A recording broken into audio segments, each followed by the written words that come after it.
Kompetenčni centri za razvoj kadrov 2017-2018 so namenjeni usposabljanju zaposlenih v podjetjih. V tem projektu je bilo udeleženih preko 300 podjetij v 17 različnih kompetenčnih centrih. Z delovanjem vseh smo zelo zadovoljni. Izkazalo se je, da je zavedanje potrebe po usposabljanju kadrih v slovenskih podjetjih vedno večje. Vedno večji je interes vstopa v kompetenčne centre in tudi vedno večja je kvaliteta same izvedbe projektov. Z delovanjem kompetenčnega centra EEI 4.0 smo zelo zadovoljni, saj ste dosegli zelo lepe rezultate.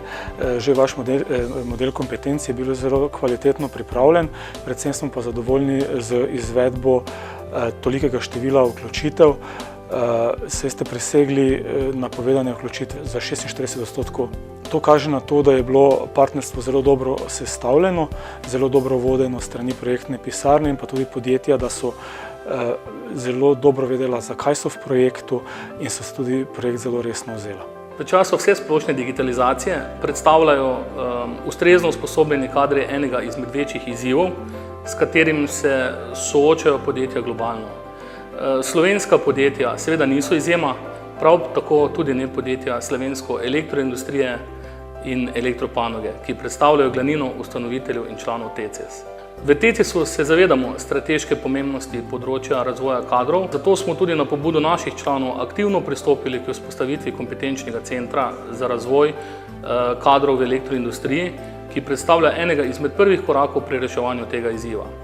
V luči uspešne izvedbe kompetenčnega centra načrtujemo že nove podporne aktivnosti, ki zagotavljajo trajno podporo razvoju kadrov v elektroindustriji.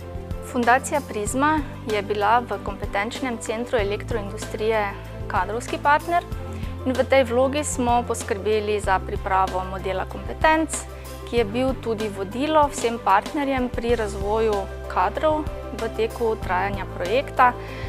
Ocenjujemo, da so podjetja razvijala tiste kompetence, ki so jih zaznala kot potrebne za razvoj panoge, za razvoj svojega podjetja in tudi veliko izmenjevala izkušnje, dobre prakse in tako izkoristila priložnost, ki so jo imela v kompetenčnem centru.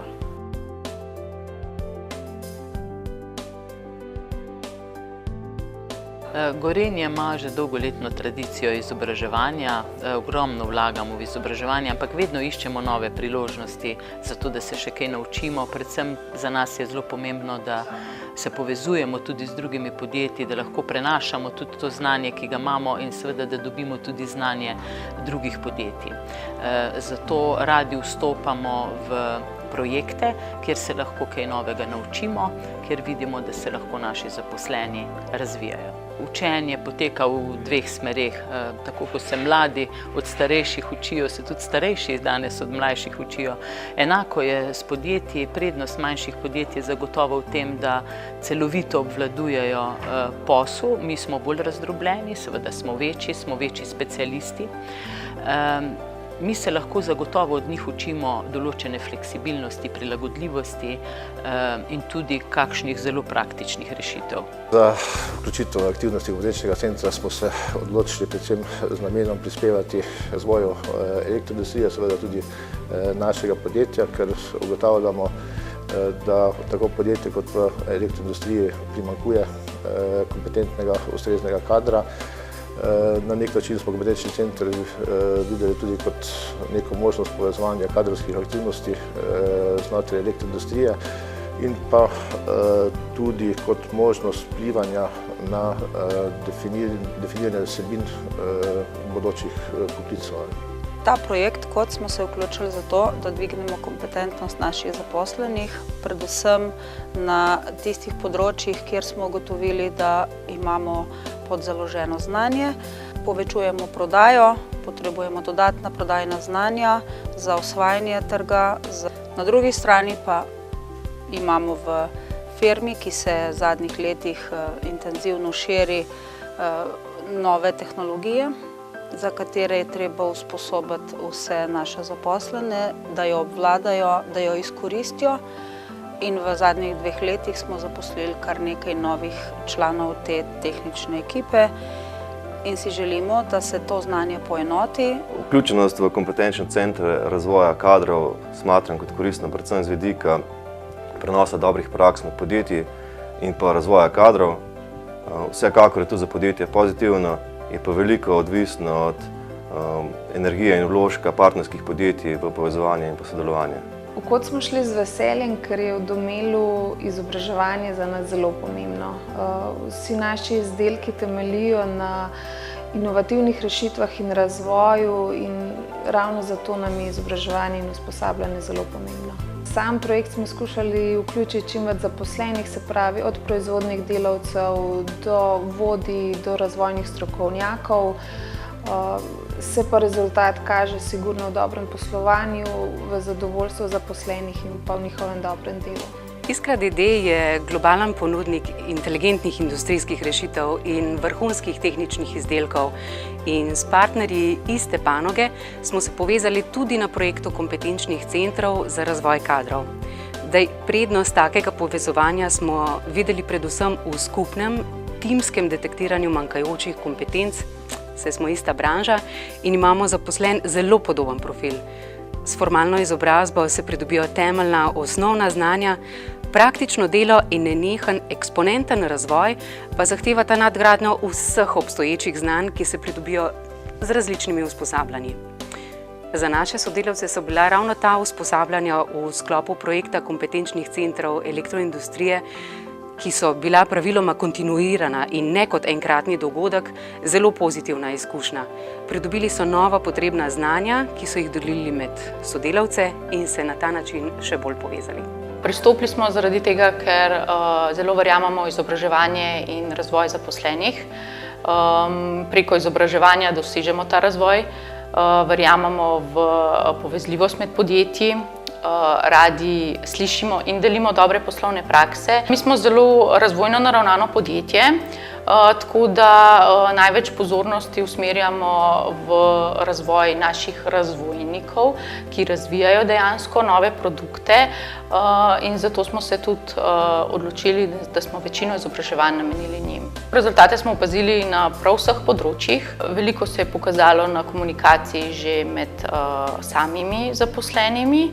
Opazili smo pa tudi zelo pozitivne rezultate na komuniciranju do zunanjih partnerjev, do strokovnih javnosti. Za sodelovanje v projektu Kompetenčni centri v elektroindustriji 4.0 smo se odločili zaradi sodelovanja med podjetji in pa izmenjavo izkušenj. Za izvedbo projekta smo se odločili, da najprej naredimo analizo znanj, ki jih potrebujemo v našem podjetju. Naš cilj pa je bil, da s temi znanji sledimo industriji 4.0. Tako smo se odločili, da bomo naš tehničen kader izobraževali na področju organizacije delovnih mest, zagotavljanja kakovosti poke-joke, analiza toka vrednosti materijala, to pomeni, da zmanjšamo izgube celotne proizvodnje, preventivnega vzdrževanja, normiranja, da določimo prave normative in zasedenosti naših sodelavcev oziroma delavcev v proizvodnji. Največ poudarka smo dali na tiste profile, za katere so bila tudi najbolj pripravljena usposabljanja. Veliko smo delali v kadrovski službi, v tehnični podpori, nekaj malega tudi na prodaji. Imamo takšen sistem razvoja kompetenc in usposabljanj, da se naši zelo hitro dejansko pridemo do nekih rezultatov. To je zaradi tega, ker vsak udeleženec, ki se udeleži nekega usposabljanja, pripravi tudi predstavitev za svoje sodelavce oziroma za vodstvo, za tiste sodelavce, ki se jih ta krog usposabljanj tiče, kakršnekoli sorodne zadeve, da dejansko prihaja hitro do uveljavitve nekih idej ali pa nekaj, kar se nam zdi kot prednost. Največ notranjih usposabljanj smo izvedli za mentorstvo, se pravi mentorje v proizvodnji. Meni osebno je največ prineslo to mreženje, prenos dobrih praks med podjetji. Tako da to mi je tudi za nadaljevanje projekta en največ, bom rekla, največ plus, da bi to nadaljevali.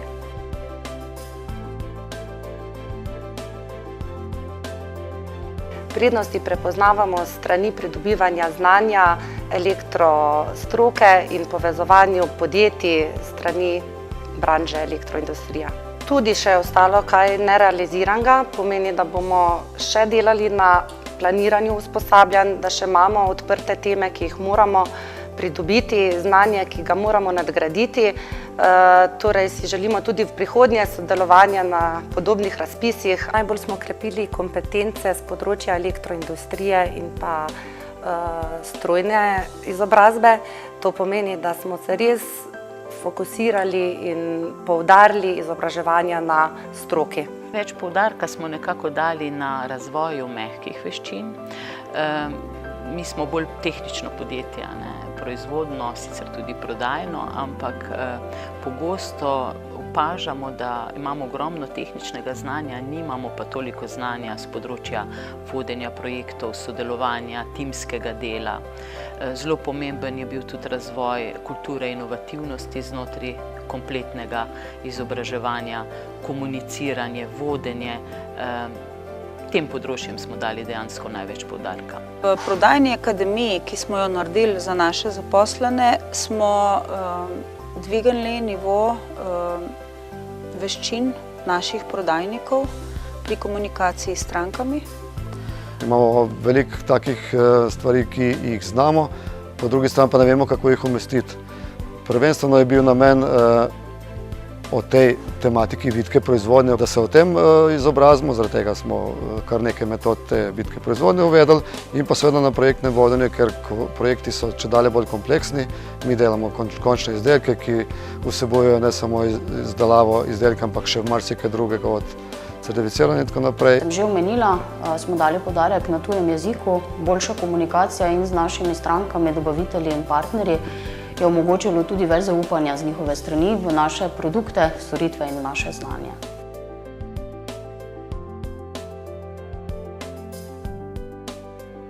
Produktni vodja v Gorenju, naše delo in odgovornosti so zelo obširne in smo ključna vez med trgi, prodajo in na drugi strani razvojem in proizvodnjo, v smislu tega, da ustrezno načrtujemo, kratkoročno in dolgoročno planiramo in strateško upravljamo z našimi izdelki, ki jih proizvajamo. Skrbimo za naše lastne platforme izdelkov, v smislu tega, da kaj je ekonomično smotrno bomo proizvajali, kar pa ni, zaradi tega, ker so pač prenizke ciljne količine ali ciljne cene, da bomo pa to tudi dokupovali. Potem tretja pomembna naloga je tudi, da upravljamo z našimi platformami v smislu tega, da ustrezno definiramo lastnosti naših izdelkov, da so uporabnikom prijazne in pomembne, da se odloči potem za nakup.